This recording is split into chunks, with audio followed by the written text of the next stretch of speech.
All right, good morning, everybody. If you're watching this live, if not, hope you're good, having a good day. 49ers defense, there's a question. How good are they going to be?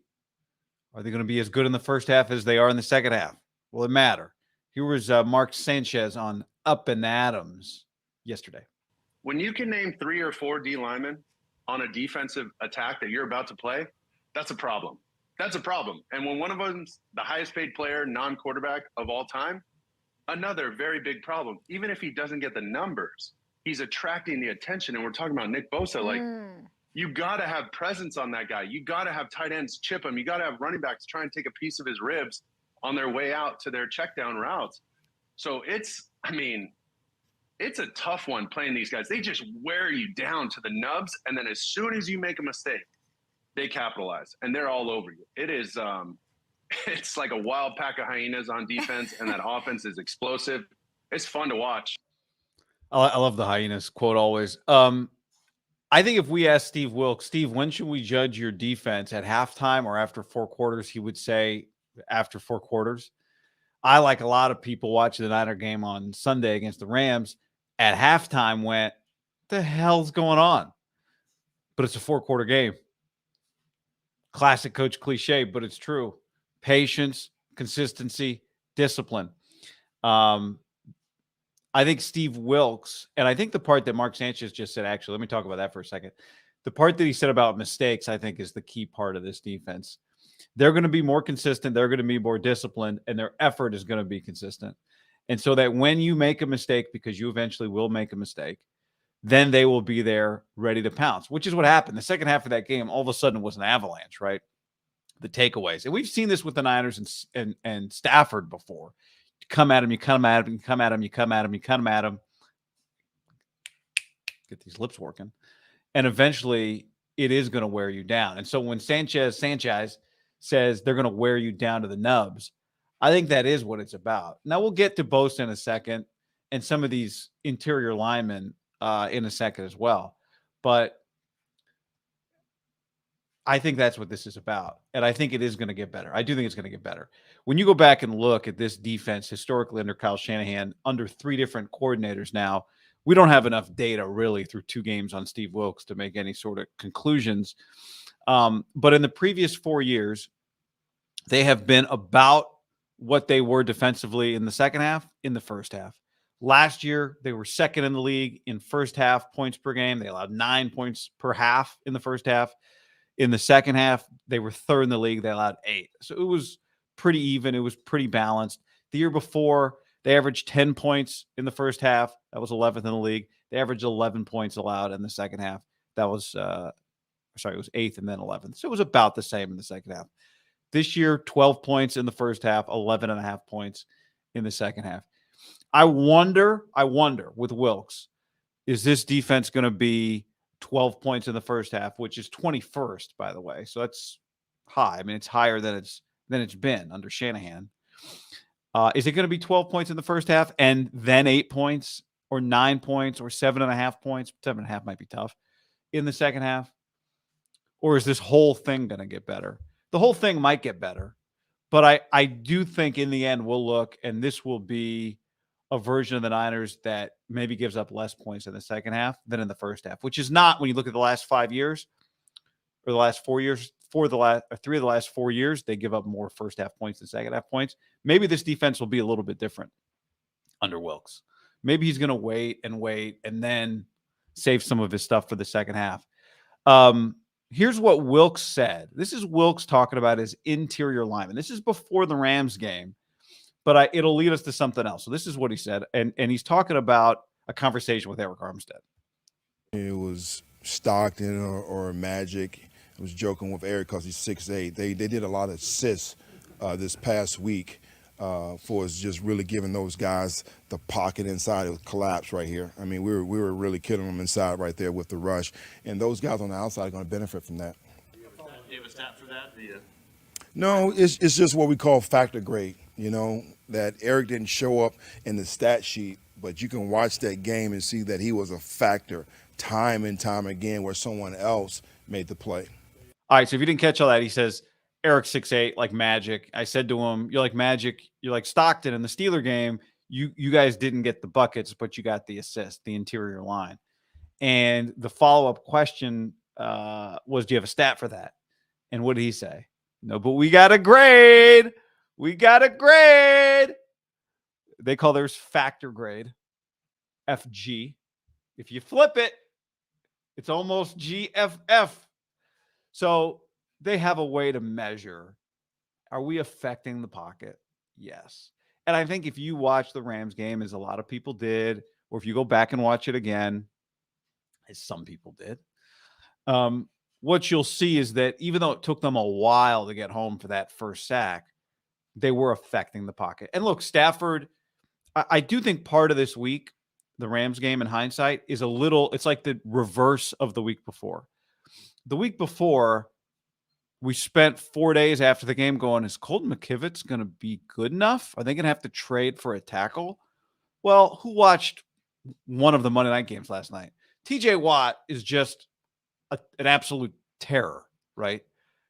No one's complaining about Colton McKivitz after the Rams game. Well, the reverse of that is, what did I say leading up to the Rams game? Guys, there's no way the defense can be that good again. They just played Matt Canada and Kenny Pickett.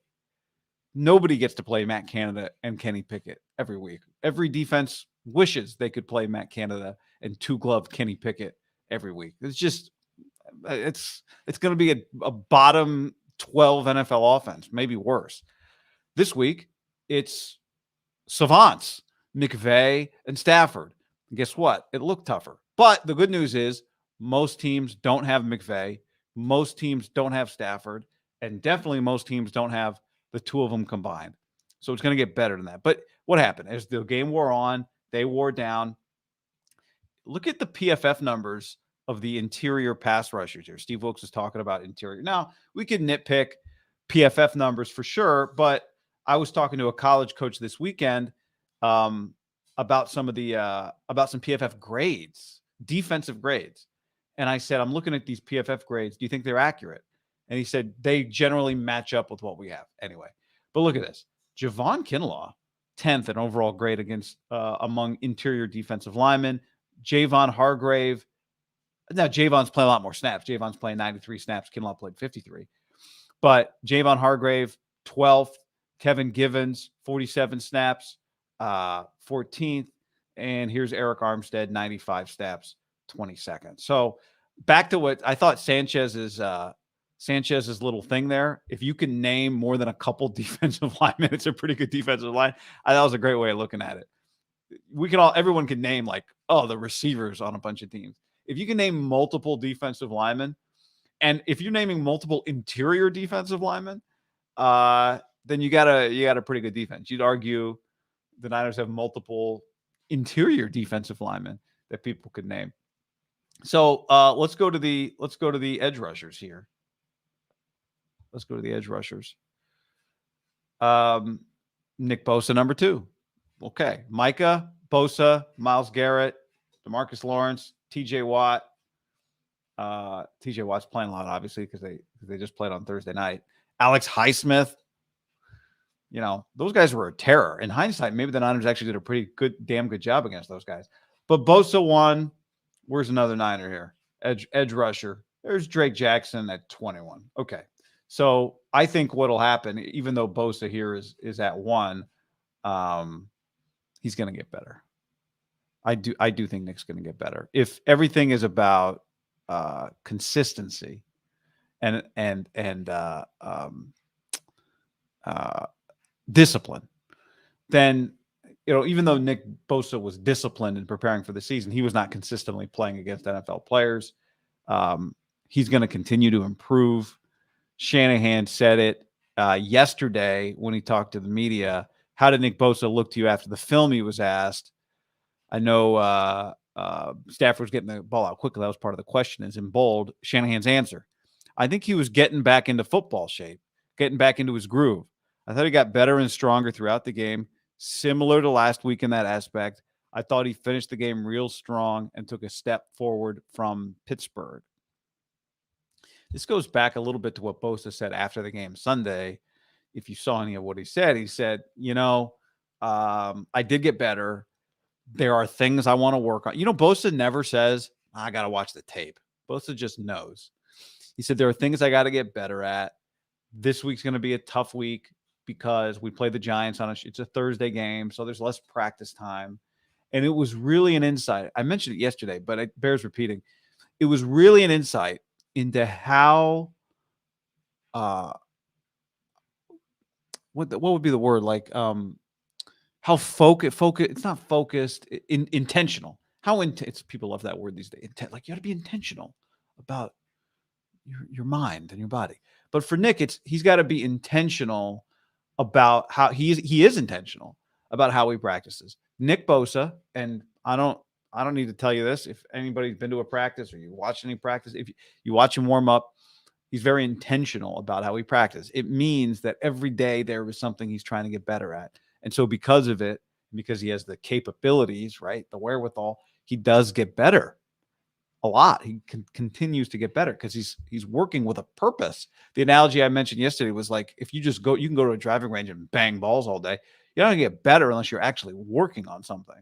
And in the end, you're like, why do I keep doing why do I keep making the same mistakes? Well, if you're not actually working on it, and Nick is actually working on stuff. So it was interesting that he said this week he's not actually, it's a little harder to spend time improving. Diligence would be a good word. Daz diligence. So, I think all of this is going to get better, but I think it's built. I go back to with Wilkes. I think it's built to wear well over time, and over time being 4 quarters. It is, if this is a boxing match, Wilkes probably thinks he can knock you out, but he's not going to bother trying to knock you out in the first quarter because his belief is we got to play the 4 quarters anyway. Eventually, you're going to do something that opens the floodgates for us, and we're going to come charging through. And if we got to force the issue with a blitz, well, okay, we'll send Fred Warner. Fine. Maybe we'll send some corners. Occasionally, hit you with a couple little arrows. But when we got to just go bombs away and fly right into the center of your city, that's what we're going to do. So I think it's going to wear well. I think the second half of the game the other day, and just having more time to think about it, a little less concerned than I was at halftime, I'll admit, to just going like, is this working? Is this going to work? What's going on here?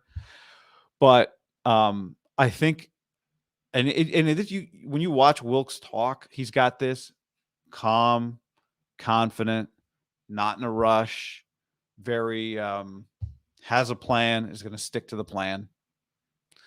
And I think that's what their defense is going to look like. I think part of what he's going to not do, he's not going to give it all away, and he's not going to give it away in the first half.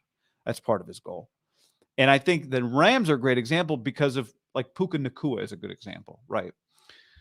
I think with hindsight, we could say that their game plan was, okay, Puka Nacua is going to have 15 catches, right? Fine.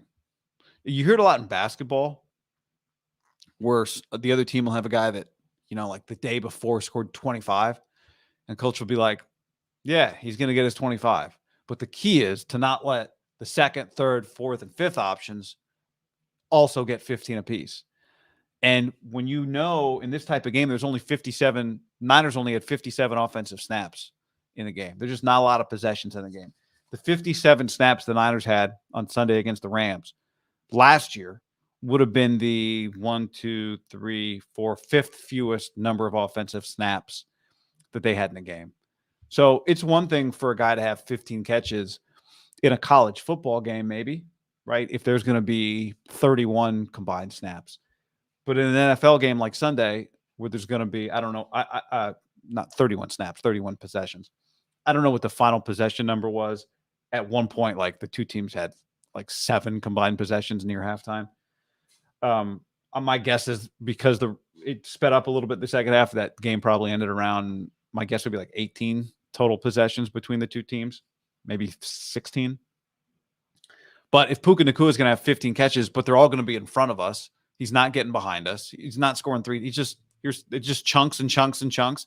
And then let's get down to the goal line and see what happens. I think they're going to take that. And they did take it. So we've stayed healthy so far. Let's get to some of your takes. So I'm all for a 2-0 start, regardless of criticism. I think that coaches and teams self-evaluate all the time, and they don't call it criticism; they call it improving.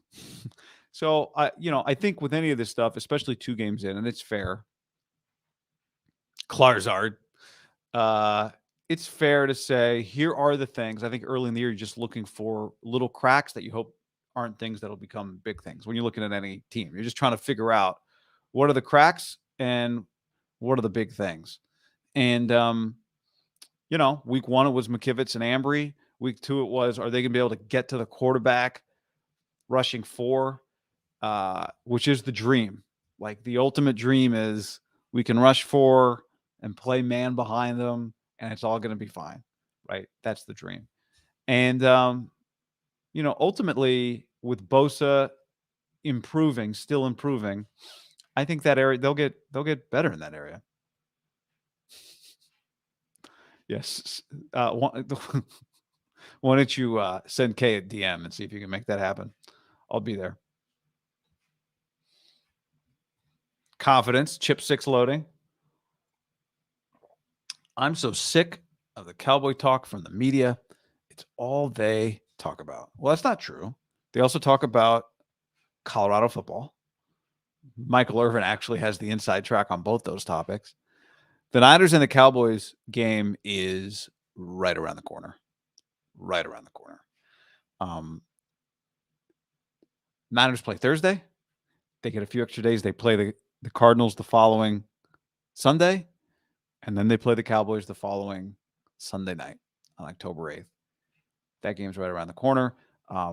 Cowboys look very good. Niners aren't giving up. Cowboys are definitely not giving up. I think the expectation right now is that both teams are going to be undefeated when we get to that game. The Cowboys play the Cardinals this week. They play the Patriots the following week, which will be an interesting game just to see how they play Bill Belichick's defense.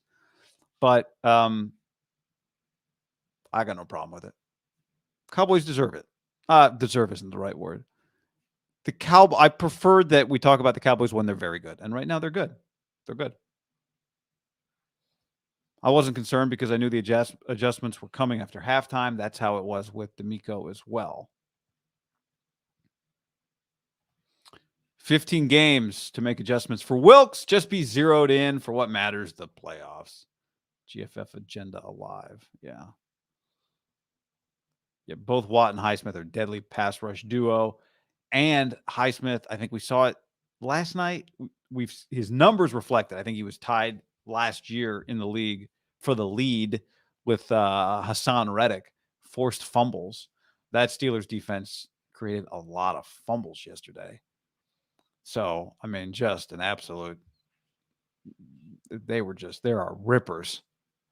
Ryan, Niners Cowboys going to be the highest rated regular season game in quite some time. Ryan, I should revisit. I remember during the playoffs. Was this last year? Yeah, it must have been last year. Maybe it was 2 years ago. I don't know. I went back and looked at all the historical ratings. But Ryan, that's a good point. We're going to do a little ratings. Cowboys. Let's make a note of that. Let's make a note to go back and revisit those. I missed the segment where you each made a bet. Bring that back. Reinvest those Tito's funds. Oh, the lock of the week. Yeah, I think we get back. I think we do locks of the week. We can do lock of the week. They're off to a better start than seasons past, rounding into shape. So it's truly scary. I think the key to the whole thing is that you don't give any of it back. At the end, the games you play at the beginning of the year are valued the same as the games that you play at the end of the year. And so what the Niners have done historically is they've won more games at the end of the year. And in the end, it's added up to 10, 11, 12, 13 wins, whatever the number is. So you can't give it back. I said early on, I don't know if I said it before the first week or after the first week. Maybe I said it like on the Friday before the Steeler game. I think one thing about this team is they have a feel like they understand what they have and they're going to cut it loose, balls to the wall from the beginning to try and win a championship. And that's a long road. That's a long haul. That is tiring, and it can wear you out. But if you stay healthy and if you stay focused, you can do it. I think it's really hard for teams that have just won a championship to do it again because of that, because they know how hard it is. If you watch the Kelsey doc on Amazon Prime that just came out, it's mostly about Jason, but there's a lot of Travis in it. And one thing that Travis Kelsey says is when you win a Super Bowl, the next year when you don't win a Super Bowl, that's the year that makes you really hungry. And it leads to this thing that Jason's one of Jason's favorite phrases. He has it on like a little plaque in his house is hungry dogs run faster. And right now, the Niners, given all the years that they've had a championship level team and haven't won a championship, there's really not much excuse for them to not be the hungriest dog. Maybe Philly can be just as hungry, but not hungrier. And they've started the year looking like a hungry dog, but it's a long year and you got to keep it up. And if they look like this in 4 weeks, and then they look like this in 6 weeks, and they look like this in 8 weeks, then you look like this in 10 weeks, that's the key. But I think they will because of because they failed, because they have. If they'd won a championship, I might wonder. I think the Chiefs have looked generally still. They've won 2 championships. They keep winning them. They got that quarterback. But man, the regular seasons don't look like they matter as much to them sometimes as they matter to other teams. So Cowboys in 3 weeks, Vikings, Bengals, Jags, Bucks. Who knows what these games look like by the time we get there? Eagles, we know that's going to look like a big game. Ravens. I mean, the Niners' schedule at one point looked very difficult. It can quickly not look as difficult based on the way some of these teams have played, but long way to go. And I think what we saw last year was a team that had more double-digit wins, basically 2-score wins than any other team in the league. They're good at that. They're going to keep doing that. It's just the way they're built. Hopefully they do it with Elijah Mitchell getting a couple carries. By the way, I think Elijah's going to get some carries this week. I think he has to. First of all, Kyle's aware of it. Secondly, short week. This is just the natural time for Elijah to get some carries. So if you've got Elijah Mitchell on your fantasy, as one buddy texted me last night, he's like, I'm about to bail on him. I don't know how long you want to keep him around, but if you've got him, maybe I'm not fantasy guy, but maybe this is a week. Not worried about Bosa. How many Sackaroonies did Bosa have through 2 games last year? Do you know the answer to that? Is the answer 0? I don't know. I can check the game log if nobody has the answer to that. Nick Bosa, 22. But I feel like you asked that question knowing the answer. Let's see. Bosa had 3 sacks through 2 weeks last year. 3 sacks. Finished with 18.5. Bosa only had 3 games without a sack last year, and he missed a game. So, he's almost to last year's sackless total. But, I mean, you look up and do with this what you will. There he is, number 2 on PFF's grades. I haven't watched him and thought he's not affecting the game. Have you watched him and thought he's not affecting the game? I have not watched him and thought he's not affecting the game. But, I mean, obviously you want more. Hope Ayuk can play. It might be smart to keep him out Thursday. I think it might be smart too because the game is Thursday. Shanahan didn't have a full answer when asked about it yesterday. But it seems like he wasn't too concerned about it. Pain tolerance. You'd like to ease up on Ayuk's pain because you don't want him missing plays. I mean, if he's managing pain during a game, he's not playing as many snaps as he would otherwise play, and he might not make plays that he would otherwise make.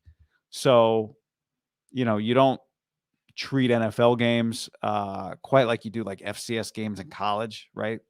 But I would think about it. The thing with the Niners so far this year is they have really utilized their tier 1 skill guys But they've underutilized their depth on offense. They've not even given Kyle Juszczyk a target. I think Juwan Jennings has 3 targets. I'd have to look, but I think that's the number. Obviously, they haven't thrown to another tight end, but they haven't really involved Elijah Mitchell. Ronnie Bell played because you could give Ronnie Bell a target or 2 this week, I guess, if Ayuk doesn't play. But they have not really used their depth. So this could be a week where you just use a little bit. I'm just pulling up some numbers here. A little of the depth.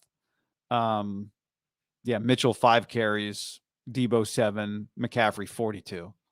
So McCaffrey's like at whatever that number would be. I don't know, 60% of your team's carries, maybe higher. 70% of the team's carries through 2 games are Christian McCaffrey carries. Targets, they've thrown 52 passes, and 30 of them have been to Debo or Ayuk. Okay, almost 60% of their targets have been to Debo, Ayuk. Kittle's only had 9, and McCaffrey's had 8. So 4 targets is the number for Jennings. So yeah, I mean, there's not a lot more, but there's definitely something more to give. And maybe Thursday night is that time. Keep Ayuk on the shelf. Give Mitchell 50% of the carries. Need those 2 fully healthy for the Cowboy game. Want to see some Ronnie Bell. Yeah. CMC hair discussion. Well, I don't think it's 50% of the carries for Mitchell. I'd be surprised if Kyle went to that level, right? But the beauty would be maybe if you're playing with the lead again, that's where you get some of the touches. Gets him back in the game speed. We know those touches matter, right? Kyle's like, oh, the experience of the Lions game a couple years ago. That's why in the Steeler game we kept feeding McCaffrey. I get it, but Elijah Mitchell is not some, scrap heap running back. You can give Elijah Mitchell carries in games that matter. You can give Elijah Mitchell carries in crunch time. You can give Elijah Mitchell carries with a 20-point lead in the second half. It doesn't mean you're giving up on the game. It doesn't mean you're not going to give McCaffrey touches again. Like you can give Elijah touches, and then McCaffrey can come back in. Now, Shanahan said yesterday that was not the way they intended the rotation to go at running back. Let me see exactly what the exact quote was. If I can find it here. It's an old transcript.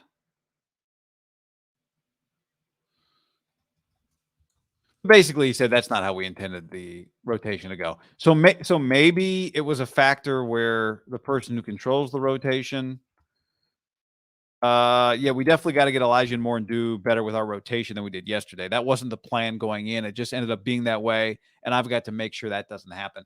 Feels like maybe, which feels unlikely, but feels like maybe the running backs coach or one of the running backs coaches in charge of the rotation just kept McCaffrey going. I'm not sure. I'd be really interested from Shanahan.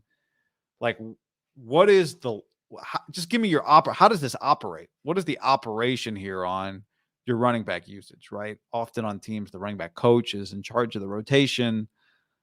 But if that's the case, you feel like they would have sent Elijah Mitchell in once or twice. So was Kyle on the headset saying stick with McCaffrey? I don't know. I'd be curious just how that operates and how that happened.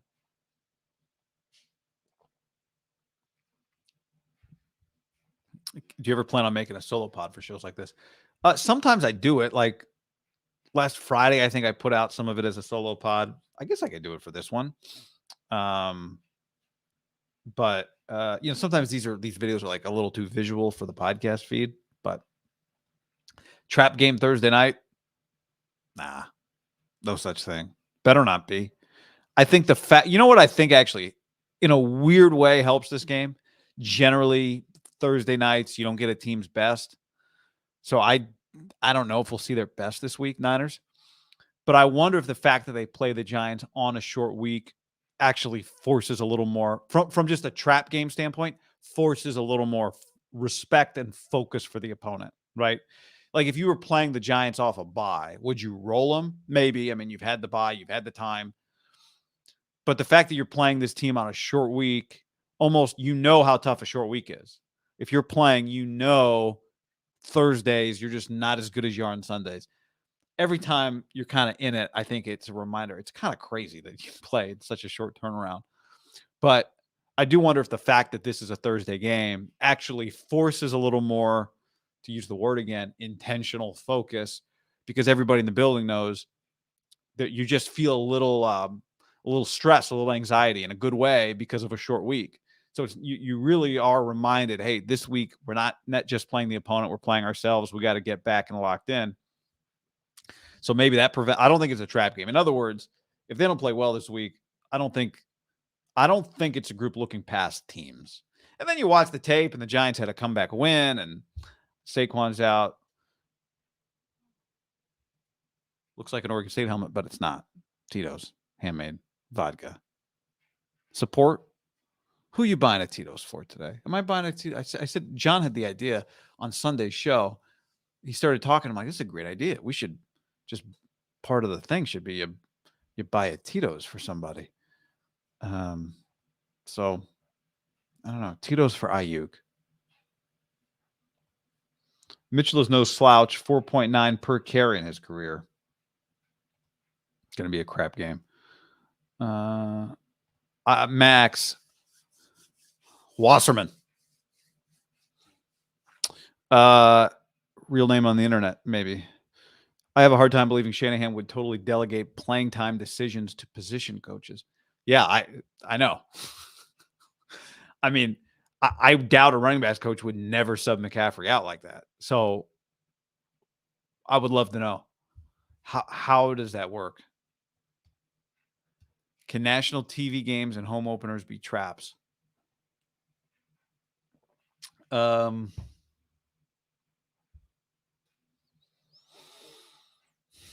Yeah, I mean, I guess if you play a lot of national TV games, I just think in the NFL, in college, I think there's trap games sometimes. In the NFL, like last year, the Eagles were undefeated. 8-0, 9-0, when they lost to the football team in a primetime game. Monday Night Football, Sunday Night Football, one of those. Washington football team was 4-5 at the time.